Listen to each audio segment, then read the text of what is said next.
आकाशवाणी गोरखपुर से प्रादेशिक समाचार।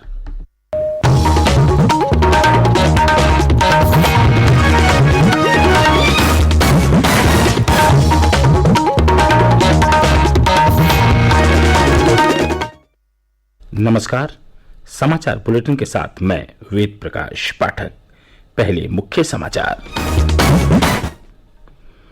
राष्ट्रपति रामनाथ कोविंद ने प्रयागराज में उत्तर प्रदेश राष्ट्रीय विधि विश्वविद्यालय और इलाहाबाद उच्च न्यायालय के नए भवन परिसर की आधारशिला रखी। कहा, न्यायालयों में महिला न्यायाधीशों की संख्या बढ़ाई जानी चाहिए। प्रधानमंत्री नरेंद्र मोदी ने बनारस हिंदू विश्वविद्यालय में स्वतंत्रता सेनानी और महान विचारक सुब्रमण्य भारती के नाम से पीठ स्थापित करने की घोषणा की। प्रदेश के 34 जिले कोरोना संक्रमण से मुक्त हुए, सक्रिय मामलों की संख्या घटकर 184 रह गई। और राज्य के कई जनपदों में राष्ट्रीय लोक अदालतों का आयोजन किया गया। आपसी सहमति से विवादों का हुआ निपटारा। देश भर में 18 वर्ष से अधिक आयु वर्ग के लिए सरकारी केंद्रों पर निःशुल्क राष्ट्रव्यापी कोविड टीकाकरण अभियान जारी है। युवाओं से आग्रह है कि कोविड से बचाव का टीका लगवाएं और अन्य लोगों को भी इसके लिए प्रोत्साहित करें। जब तक जरूरी न हो, घर से बाहर न निकलें और सुरक्षा के 3 सरल उपायों का पालन करें। मास्क लगाएं, 2 गज की सुरक्षित दूरी बनाए रखें, हाथ और चेहरा साफ रखें। कोविड संबंधी जानकारी और मार्गदर्शन के लिए राष्ट्रीय हेल्पलाइन नंबर 011-2397-8046 और 1075 पर संपर्क करें। और अब समाचार विस्तार से। राष्ट्रपति रामनाथ कोविंद ने कहा है कि लोगों को देश की न्यायपालिका पर पूरा भरोसा है, लेकिन फिर भी वे अदालतों में जाने से हिचकते हैं। उन्होंने कहा कि यह स्थिति बदलनी चाहिए और यह तब होगा जब सब हितधारक संवेदनशील होकर मिलकर काम करेंगे। राष्ट्रपति कल प्रयागराज में उत्तर प्रदेश राष्ट्रीय विधि विश्वविद्यालय और इलाहाबाद उच्च न्यायालय के नए भवन परिसर की आधारशिला रखे जाने के समारोह में बोल रहे थे। हाल में उच्चतम न्यायालय में महिला न्यायाधीशों की नियुक्ति का उल्लेख करते हुए श्री कोविंद ने कहा कि आमतौर पर महिलाओं में न्यायिक विवेक से काम करने की प्रवृत्ति होती है, इसलिए न्यायालयों में महिलाओं की संख्या बढ़ाई जानी चाहिए।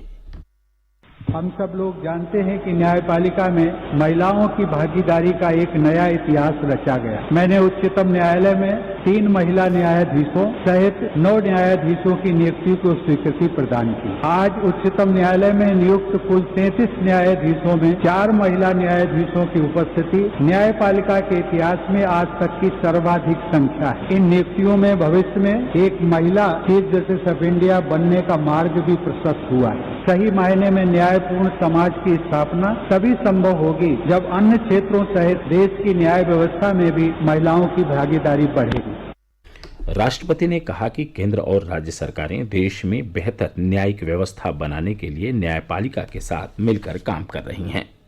समारोह में प्रधान न्यायाधीश NV रमना, कई वरिष्ठ न्यायाधीश, केंद्रीय कानून मंत्री किरेन रिजिजू, राज्यपाल आनंदीबेन पटेल और मुख्यमंत्री योगी आदित्यनाथ भी मौजूद थे। मुख्यमंत्री योगी आदित्यनाथ ने इस अवसर पर कहा कि आज का युग डिजिटल युग है और उन्होंने कोरोना काल में इसके महत्व को समझ लिया है। श्री योगी ने कहा कि उनकी सरकार न्यायिक प्रणाली के डिजिटलीकरण और इलाहाबाद उच्च न्यायालय में आधारभूत सुविधाओं को बेहतर बनाने के लिए लगातार प्रयासरत है। उन्होंने कहा कि सरकार ने अधीनस्थ न्यायालयों में डिजिटलीकरण के लिए भी लगभग 70 करोड़ रुपए स्वीकृत किए हैं। प्रधानमंत्री नरेंद्र मोदी ने वाराणसी के बनारस हिंदू विश्वविद्यालय में सुब्रमण्य भारती के नाम से पीठ स्थापित करने की घोषणा की है। महान विद्वान, विचारक और स्वतंत्रता सेनानी सुब्रमण्य भारती की 100वीं पुण्यतिथि के अवसर पर श्री मोदी ने कहा कि सरदार वल्लभ भाई पटेल का एक भारत श्रेष्ठ भारत का विजन महान कवि सुब्रमण्य भारती की तमिल रचनाओं में भी परिलक्षित होता है। श्री मोदी कल गुजरात के अहमदाबाद में अत्याधुनिक सरदार धाम भवन का वीडियो कॉन्फ्रेंसिंग के माध्यम से उद्घाटन करने और सरदार धाम के दूसरे चरण के अंतर्गत कन्या छात्रालय की आधारशिला रखने के अवसर पर लोगों को संबोधित कर रहे थे। इस अवसर पर मैं एक महत्वपूर्ण घोषणा भी कर रहा हूं। बनारस हिंदू यूनिवर्सिटी में सुब्रमण्यम भारती जी के नाम से एक चेयर स्थापित करने का निर्णय किया गया है। तमिल स्टडीज तमिल भाषा समृद्ध भाषा है, विश्व की सबसे पुरातन भाषा है और हम सभी हिंदुस्तानियों के लिए गर्व की बात है। तमिल स्टडीज पर Subramanyam Bharati chair Banaras Hindu University BHU के फैकल्टी ऑफ आर्ट्स में स्थापित होगी। भारतीय जनता पार्टी के राष्ट्रीय अध्यक्ष जगत प्रकाश नड्डा ने कल पार्टी के बूथ विजय अभियान का शुभारंभ किया। इस अवसर पर पार्टी कार्यकर्ताओं को वर्चुअल माध्यम से संबोधित करते हुए उन्होंने कहा कि यह गर्व की बात है कि प्रधानमंत्री नरेंद्र मोदी के नेतृत्व में जाति, धर्म, परिवार और वंश आधारित राजनीति समाप्त हुई है और विकास की राजनीति को लोकप्रियता मिली है। उन्होंने कहा कि प्रधानमंत्री के नेतृत्व में भाजपा ने उत्तर प्रदेश में 2017 के विधानसभा चुनाव में 325 सीट जीतकर इतिहास रचा था। श्री नड्डा ने कहा कि 2014 और 2019 के लोकसभा चुनाव में भी उत्तर प्रदेश की जनता ने विकास की राजनीति को अपना समर्थन दिया। उन्होंने विश्वास व्यक्त किया कि पार्टी उत्तर प्रदेश के अलावा उत्तराखंड, गोवा और मणिपुर में भी बड़े अंतर से जीत दर्ज करेगी। ये समाचार आप आकाशवाणी गोरखपुर से सुन रहे हैं। यह समाचार बुलेटिन हमारे YouTube channel AIR news Gorakhpur और ट्विटर हैंडल AIR न्यूज_GKP पर भी उपलब्ध है। प्रदेश में एक दिन पूर्व कोरोना संक्रमण के 14 नए मरीज मिले, जबकि इस दौरान 19 मरीज स्वस्थ हुए। इसी के साथ राज्य में कोविड के सक्रिय मामलों की संख्या घटकर 184 रह गई है। राज्य के 34 जिले कोरोना संक्रमण से मुक्त हो चुके हैं। एक दिन पूर्व 65 जिलों में संक्रमण का एक भी नया मामला नहीं मिला। प्रदेश में कोविड से स्वस्थ होने की दर 98.7% है। इस बीच राज्य में कोविड नमूनों की जांच का कार्य लगातार जारी है।